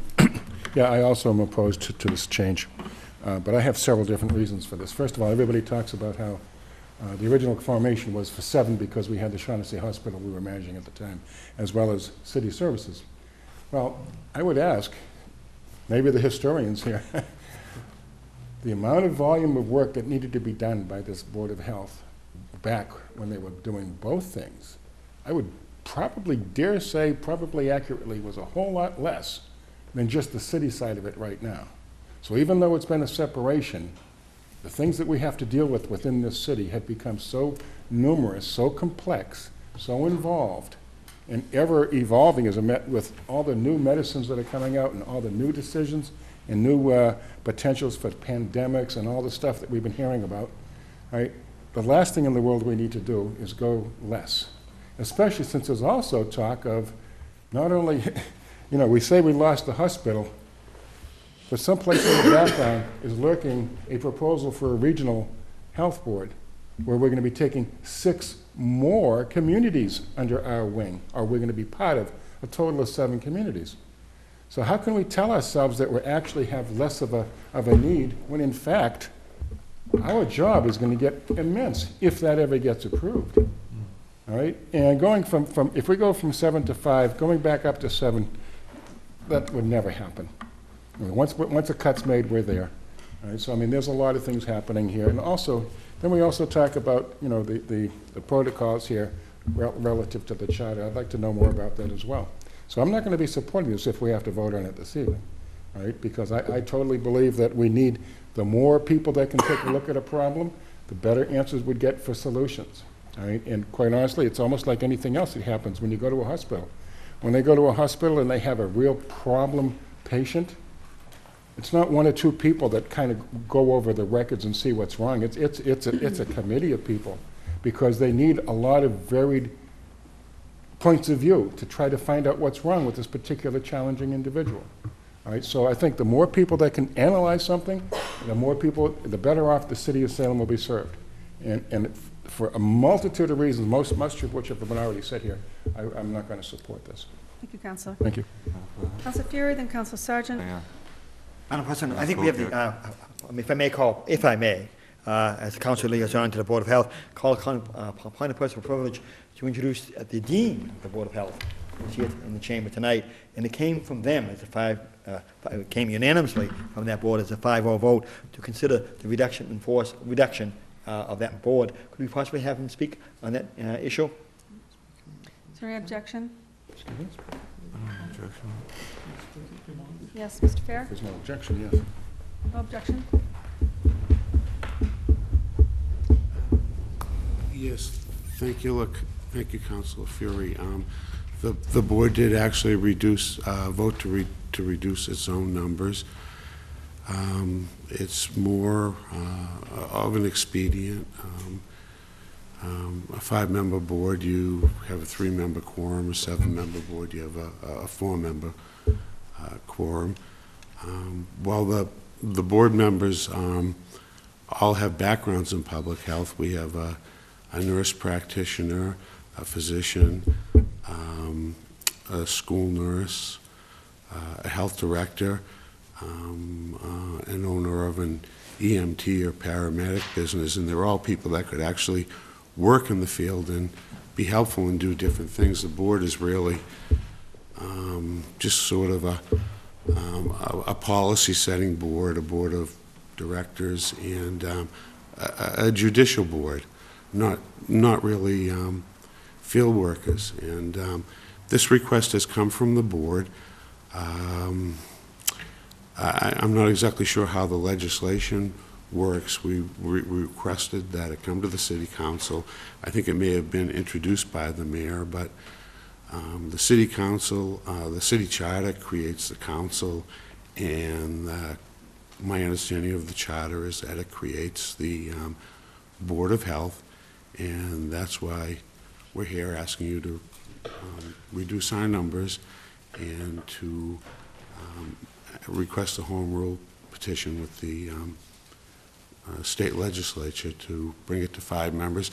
The state statute, as a councilor said, most boards of health are 3-member boards. There are some locally that, through home rule petition, have gone to 5-member boards. Thank you. Thank you. Councilor Sargent? We all set? Okay. Thank you. Thank you, Madam President. I rise against this proposal. Again, I think it's working fine the way it is. We can fill the members of the boards. It's hard for me to believe that attendance is the reason that we're going to lower the number of board members on a board. That with 40,000 people, if we put an ad in the newspaper advertising for qualified members to be members of the Board of Health, I can't believe we wouldn't get 20, 50 people applying. I mean, this is a city where people like to serve, people get involved. We're not like a lot of other cities. People get involved, And we get the phone calls, and sometimes we agree with them, and sometimes we don't. But people in the city get involved, and they're passionate, and they care about what's going on, and they want to serve. And this is an opportunity for us to vote for 2 less people to be able to serve in our city. And I can't believe we're going to vote to do something like that. I mean, with more members, to me, there's more input, more opinions, and that pans out to more democracy. And that's the way we should be doing. We should be getting as many opinions on some of these issues as we can, as much debate as we can, and in the end, we may argue and debate a little bit longer, but the final product is a lot better. And I mean, we did lose the hospital, but look at the amount of things that have come along just in the past. I mean, our Halloween celebration, tattoo parlors, body piercings, things like that. If all those kind of new things, HIV come along, if all these new things that have come along, more regulations, more paperwork, more mandates from the state, if all those things don't more than replace what used to be done with the hospital, I'd be surprised. So I can't support that.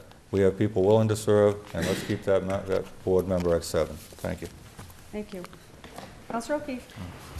Madam President, members of the council, I'm a member of the Committee on Public Health, Safety, and Environment, and we heard some eloquent testimony at the committee meeting from a former member of the Board of Health, Attorney Edward Moriarty, and I've received several communications from him about this matter, about the composition of the board. And if he would like to speak, I would like to move for.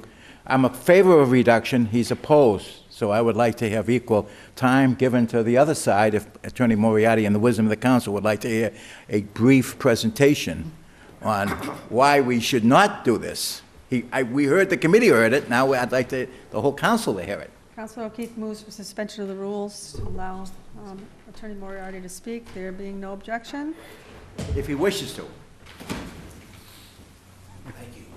Thank you, Madam President, and the members of the council. Thank you for this brief opportunity. I come with no notes, so I'll keep it very brief.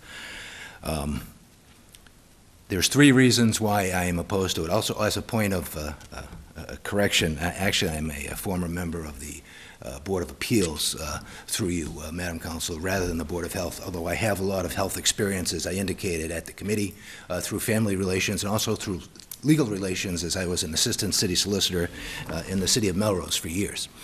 I'm opposed to it for 3 reasons. First of all, as has been indicated by some of the speakers, I think it's anti-democratic, I think it's illiberal, I think it's against Salem's tradition, as has been indicated by some people, of service. I can't think of a community that is prouder of providing untold number of qualified people to sit on boards, and to suggest that in the 21st century, all of a sudden 5 is better than 7. This is not about numbers. This is about, I would suggest, in respect to this great council and to you, Madam President, through you to all people listening, this is about democracy in action. We saw it in our election when we saw people waiting 7 or 8 hours to vote. Why in the world would Salem, a leader historically in good government and in public health, why would we reduce the number of people who want to serve? It's not a problem with number. It's an inconsistency with democracy. It's an inconsistency with the Salem tradition of service and community cohesion. And to reduce the number makes no sense at all, except if you look at words that are inconsistent with democracy, with participation, with volunteerism. It's easier to get a quorum. It's more comfortable with 5 than 7. And it's about the science, and it's about the 21st century. What in the world do any of these concepts have to do with the eternal verities that I'm talking about, which are democracy, representative government? That's the issue. And a vote to reduce it is a vote against democracy, a vote against participation. I'm also opposed in terms of good government and in terms of public health. Why is it inconsistent with good government? I think it's inconsistent with good government because it's clear, as we've indicated tonight in the discussion, that the Board of Health is meant to be an apolitical institution. It is meant to look at, as we have discussed tonight, look at science, look at reason, look at logic, look at data, and come up with important public health policies for the city. But does that mean that fewer people should look at that information? Not at all, as some members of the council have indicated. Not only is it democratic, I think it's good science to have as many qualified people on the board looking at issues as possible, whether we're talking about the anti-smoking regulation, whether we're talking about regulations that relate to body piercing, whether we're talking about regulation of sale of alcohol or tobacco. So you want to have more qualified people making those decisions. And as I suggested at the committee, you also want to have 7 people who are qualified and apolitical and can look at the science, get ahead of the curve, Madam President, think for themselves, think what is in the best public health interest of the city, and make a decision, and make a courageous decision. 7 can do it better than 5. They've done it before, they'll do it again. They did it with the anti-smoking regulation. Fewer people are more easily subject to, I would say, the whims of what is politically correct or what is the majority view. Public health has nothing to do with political correctness or the majority view. Reducing the number is inconsistent with that. And finally, I am suggesting that the history of this board is incredibly illustrious. I appreciated, Madam Chairperson's, that historical vision from the senior member of the council. I have done some research just on what the board has done from about 1972 to the present. They have been a leader in public health. And if you're talking about 5 being better than 7, wouldn't one expect there to be a failure in leadership? Wouldn't one expect the board to be subpar in terms of its regulations, its enforcement, its reputation, its standing in the community? On the contrary, it is at the forefront, and it has done that with 7, by passing anti-smoking regulations, by regulating body piercing, by regulating the sale of smoking items in pharmacies and the like, from the 70s up to the year 2000. There's no indication that 7 has been an impediment, and I'm suggesting it, in fact, is an inspiration. So it's democratic. Salem leads in public health. We don't follow. We don't look at whether there's 5 or 3. Salem is a leader. Continue our leadership, and don't look at change. Look at eternal values of democracy and participation, look at tradition, and look at the protection of the public health. Thank you. Thank you. Any further discussion? Just going to have one final comment, Councillor. Indeed, Salem is the leader in public health, and I think we've been very fortunate. And Mr. Moratti, your wife, Joanne Scott, was the leader 11 years ago with the anti-smoking situation. She needed almost a police detail in some of the meetings that she conducted with her leadership and vision to have no smoking in our restaurants. And today, we think nothing of it, going into a restaurant in Salem, non-smoking, and the state copied us. So it took vision, it took leadership on your wife's part, total dedication. We could have asked for a better health director at that time. Great, absolutely great, and thank you for standing up. And if this is coming from the Board of Health, this time, 2012, they believe in their best interest to reduce the size down to 5. They will still take the courageous stands. They will still stand up for public health. They're professionals. I was the only city councilor in this city council to stand up and back the Board of Health. I went to some of those meetings with the police detail. So they will continue to do that, even as a 5-member board. I sincerely believe professionals do it. We pick each time the nominations come up, they will rise to the occasion and meet the challenge of the 21st century. Thank you. Joan B. Lovely, Councilor at Large. Councilor Lovely. Thank you, Councillor. You know, I've listened to both sides of this debate. I was not able actually to be at the committee meeting, but I've listened to a lot of debate about this. And what I'm troubled with is the fact that is the reduction so it's easier to have a quorum, because if members, whether of the Board of Health or any other board, aren't making meetings for whatever reason, perhaps they shouldn't be a member of that board or commission. I mean, if you say you're going to be a member of the board or commission, we understand there's illnesses and things that come up. But if it's just to reduce it, just so it's easier to make a quorum, I just can't support reducing it for that reason. You know, you take an oath and you say, yes, I'm going to vote, I'm going to serve, and you should serve. The other fact is the fact that the ballot question regarding medical marijuana passed, and I'm pretty concerned about this. I was speaking to a constituent this week who just out in California, they passed this, and now the number of medical marijuana dispensaries outnumber liquor stores. And I think that, and that's true. And I think that, that's something is coming. Salem's a very popular place. People want to be here, and I anticipate, and we do have something in our packet tonight to start to look at that legislation. But I think, I think this is a Board of Health issue, and I want that board to weigh in heavily on this as our partners in government. And I think reducing the number, just so that a quorum can be met, is just the wrong avenue to go in right now. So I will not be supporting a reduction in the number for that reason. Thank you. Thank you, madam. Thank you, sir. Is there any further discussion? Council McCarthy. Thank you, Madam President. Well, as a follow-up to that, I've been taking it all in because I too did not have the opportunity to attend that meeting, and I couldn't, I agree wholeheartedly with what you just said. Then the flip of that is, I think it alludes back to what the Good Ward 3 Council said, is we also have an opportunity at this point is if A, we take this vote, but B, when you look at the reappointments, if there's members on that board that are up for reappointment, then obviously let's take a look at their attendance records and put it right to them. If they don't have the ability to serve the way they need to serve, then, I mean, obviously there are conflicts and they do meet a lot, so that's difficult, but it's an opportunity that, can't be passed up. And I agree with you that, with medical marijuana coming down the pipe, and with all the issues that with regard to public health and safety, especially with the health, that we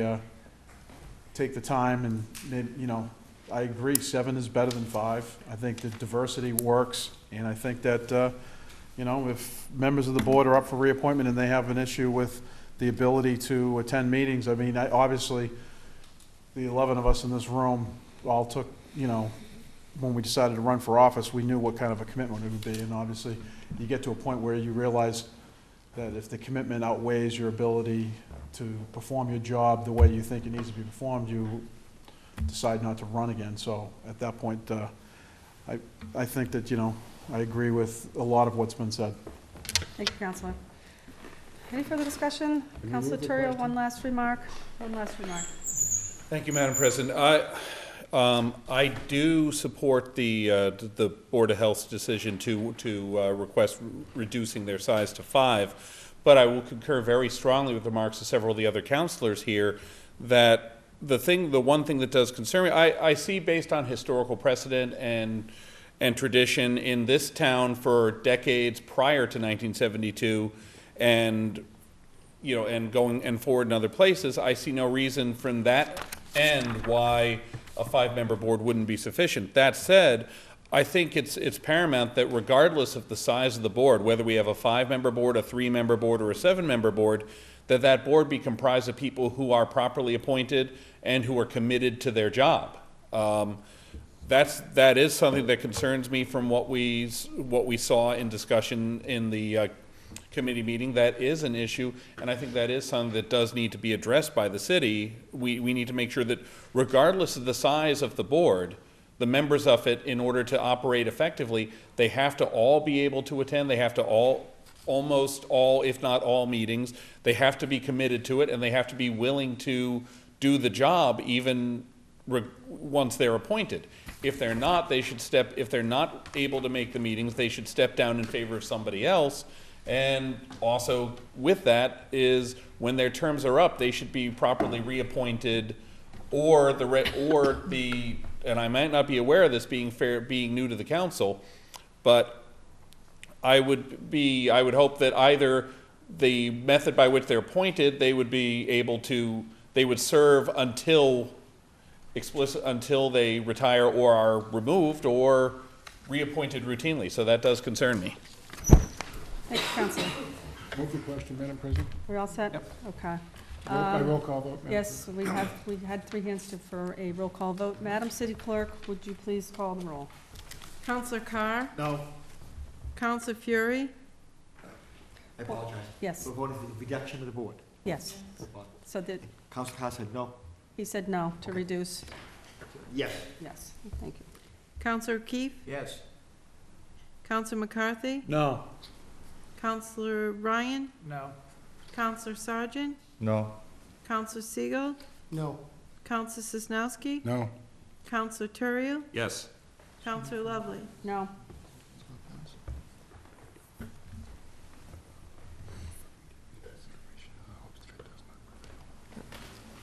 No. 10 councilors voting, 3 in the affirmative, 7 in the negative, 1 absent. The matter does not carry. Counselor Siegel. Madam President, I move for immediate reconsideration in hopes that it does not prevail. All those in favor of immediate reconsideration? All those opposed? Opposed. The nays have it. Counselor Sosnowski. Thank you, Madam President. I think as a matter of protocol here, I think the next matter is mute at this point, because I think the first order was to get the city council's approval, and had that passed, then the next action would be to take it to the state level. However, since it hasn't passed at our level, I think the next matter is mute. Let's vote it anyway. I think we should vote on it anyway. Yeah. Counselor O'Keefe. You should, ma'am, it's before us, we should take some action. You should not, I would agree. yes or no, up or down, vote on this. Yeah, we will vote on it, so we have an official vote. Counselor The Hara. City of Salem and the City Council, November 15th, 2012. The Committee on Public Health, Safety and Environment, co-posted with the Committee of the Whole, to whom was referred the matter of adopting a home rule petition, an act relative to the composition of the Board of Health from 7 members to 5, has considered said matter and would recommend adoption. On acceptance of the committee report, all those in favor or opposed so voted. On adoption of the recommendation, under discussion? No discussion. We don't need any discussion. Do we need a roll call vote? We don't need a roll call vote. Okay, all those in favor of adopting the recommendation? All those opposed? Opposed? Opposed, the nays have it. Counselor Siegel? I'll move for immediate reconsideration in hopes that it does not prevail. Thank you. All those in favor? All those opposed? The nays have it. Thank you. You got it. You're getting there. Further committee reports. Counselor Sargent. Thank you, Madam President. You're doing fine. On a much brighter note, I believe. City of Salem and City Council, November 15th, year 2012. The Committee on Government Services, co-posted with Committee of the Whole, to whom was referred the matter of the naming of a veteran square for Private Adrian J. Pelletier, has considered said matter and would recommend approval. On acceptance of the committee report, all those in favor, opposed, so voted. On adoption of the recommendation, under discussion. Under discussion. Madam President, I don't think my oratory skills could do good enough tribute to Mr. Pelletier, but I'm going to give it a pretty good shot. I mean, this is quite an American story, as we've had with Misha Miskevich and veterans like that were found years later. This man, I mean, in today's day and age, it's a rare American story. But in 1944, this was probably quite a common story. We're just so many years removed that it's nice to be able to get this story out. I mean, here's a man that entered the service at 24, was in 2 years, and 2 days after the invasion of D-Day at Normandy, he was killed in action. He was a paratrooper. And if I could, I'd like to read what Veterans Agent Kim Emerlin asked us to do, and then I'll go from there. I would like to have a veteran square located at the corner of Charter Street and Hawthorne Boulevard dedicated to U.S. Army paratrooper Private Adrian Joseph Pelletier. Private Pelletier was killed in action in France on 8 June 1944 after nearly 2 years of service. Again, that's 2 days after D-Day. Private Pelletier was also one of 11 Pelletier children, 4 girls and 7 boys, that lived at 26 Charter Street. Private Pelletier was the only one of 6 brothers who served during World War II that was killed in action. Although fighting for America, he was born in Canada and never became a United States citizen. That in itself is a shame. I'll speak to that in a minute. But on September 29, 2012, the mayor and members of the Veterans Council and city councilors went to Private Pelletier's surviving sister, Mrs. Rita Lebrecq, with a flag that had been flown over the Capitol in recognition of her brother's wartime service. She requested the flag because Private Pelletier is buried in France, and the family never received the one traditionally placed over a serviceman's casket, because they never got to serve, or never got to be at his funeral. He's buried in France. Now, I believe this square is just a small token of what we could do for a man like this after so many years. It probably should have been done years ago, but we have the tradition of naming our veteran squares, our squares after veterans. And I think that's only such a small token, but it's a very good thing to do for them. Now, let me think. Let's take a look at Mr. Pelletier. 24 years old, a Canadian citizen. Now think about today, they talk about a path to citizenship. I think Mr. Pelletier earned his path to U.S. citizenship, and of course we can't give him U.S. citizenship. That's not, but it'd be something to be able to give him posthumously, to make him a U.S. citizen. I mean, for what he gave up, he lands on the beach at Normandy, and he gave up his life. And not only does a man like him give up his life, he gives up his lineage. We had his family sitting here asking us to do this, but there were no children and there were no grandchildren because he gave that up for his country, but yet he wasn't a U.S. citizen. Now, that's quite a thing to do. Now, you get a young man that was born in a country whose anthem promotes a land of glorious and free, and he died for a country that's the land of the free and the home of the brave, and he's buried in France. His body never made it home.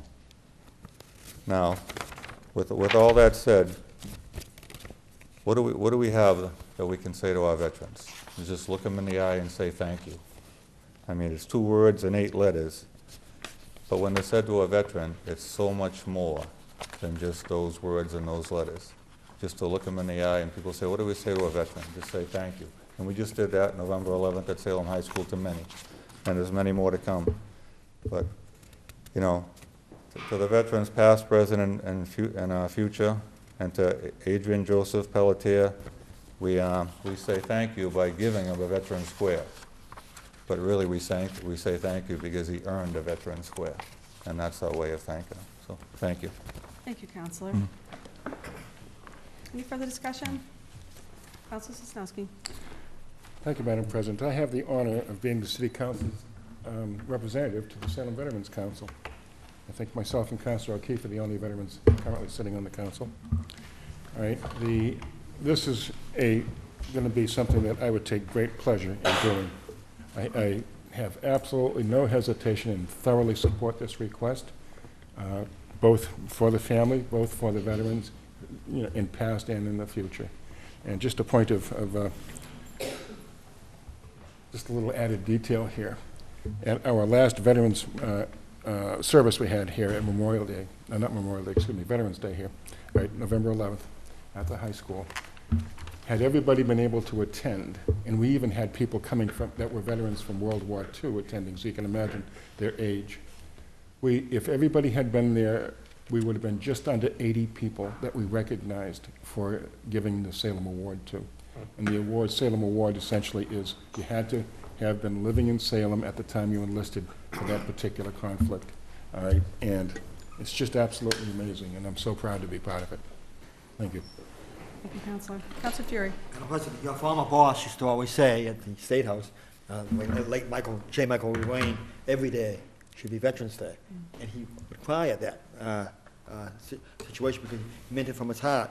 And every day, right near his home, Mr. Pelletier's home, I think people will say thank you to him and to the veterans. And I went to that meeting, I went to the service on Veterans Day, and it gives me goosebumps that Councilor Sargent spoke from the heart, and Councilor Sosnowski, and I think we all will tonight vote. And every day will be Veterans Day with Mr. Pelletier here with this square. Thank you. Thank you, Counselor. Counselor Ryan. Thank you, Madam President. I just want to rise and just to say thank you to all the veterans. I was at the flag ceremony. I was in, Mrs. Lebrecht lives in Ward 4, and I was amazed at the people, the family there, and who he was related to. Some of them I knew, and some of them I didn't, and they were a big family. I come from a big family. He had 6 brothers. I mean, I have 7 brothers, 6 sisters.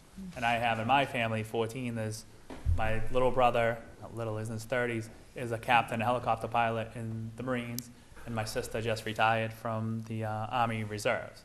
So, and my father was the commander of Salem Legion Post 23 for a long time. I've always been around the military kind of stuff, and every day, like Mike Rowan, I used to be his paper boy in the neighborhood, and I remember he used to say that all the time. Every day is Veterans Day, and it is. I mean, you can't thank them enough. It seems like we go to war, we spare no expense, send them over, then they come back. Some of them get onto the streets, some of them do great things, other ones, they just don't get the help they need. I think it's getting better now. I think more services, I mean, they can always get better, but I'm just, anytime I see someone, I try to thank them, because I mean, there's people that have kids that go over, leave their family, and fight the war while we get to stay here and not have to make that sacrifice. And I'll do whatever I can to help him out. And I think this is a great honor. Someone died, sacrificed. It wasn't even his country yet, and he gave his life to protect us. I mean, and the least we can do is name a square after him. Thank you. Thank you, Counselor. Any further discussion? There being none, all those in favor? Opposed? So voted. Any further committee reports? Being none, communications from city officials. Communication from the Solicitor Renard regarding the attached zoning ordinance for the creation of a marijuana dispensaries. Councilor Sosnowski. Thank you, Madam President. I move that this be referred to the, refer this matter to the Planning Board to schedule a joint public hearing with the City Council. Thank you. All right, should brief discussion on this? Go ahead. Thank you, Madam President. We have had, I don't think I'd call it the honor, but I'd say we have the experience of having dealt with similar issues in the past. The first one was when we were dealing with the adult zones, what was it, 6 or 7 years ago, maybe 8 years ago now, and trying to create legislation that would survive the challenge.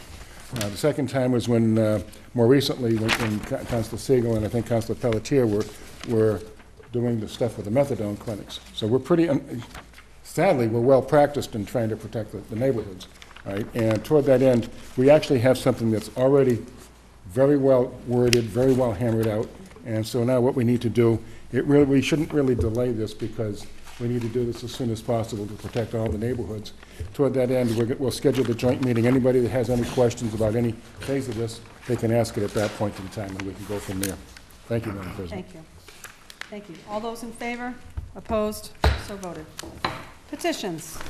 We have a request from Global Group to make a presentation to the City Council regarding a proposal for a community choice aggregation program developed by the Massachusetts Department of Energy and would provide a lower electric power rate to residents and businesses of Salem. Councilor McCarthy? Thank you, Madam President. Welcome.